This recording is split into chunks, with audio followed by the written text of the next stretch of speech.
फिरून झाली का ना भात? पेरून झाली का भात? खरं जरा कमी पडल्याचं आहे खत. कसं काय ग? कसं काय म्हणजे शात आहे मोठं, त्यात वाढवल्यांचा रेट. वय गा खरं आहे ते बी. ट्रॅक्टरची भाडी वाढवल्यानात आणि पिकांचे रेट पाडवल्यानात.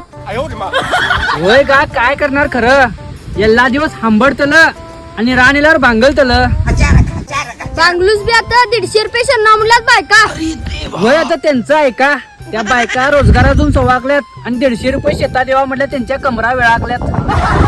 रोजगारचा रेट शेतात देऊ म्हणलं कसं जमेल? मरून जाईल शेतकरी. त्या बायका म्हणून यात वाढवून देवा मजुरी, रोज लावतो हजेरी. तिथे गोळ्या खुश पैसे नाहीत, मी या झालो आजारी. उगे शात हाय म्हणून करतलं आणि राबवून राबवून मरतलं. असल्या महागाई की काय रेट काय कमी होणार? काय करू सांग आता. काय करवा म्हणजे असल्या निसर्गास टक्कर दिलेली ताकद आहे आमच्यात. या माणसांचं तू काय केल्यास? वाढवून देत रेट, खरंच सोडायचं नाही शेत.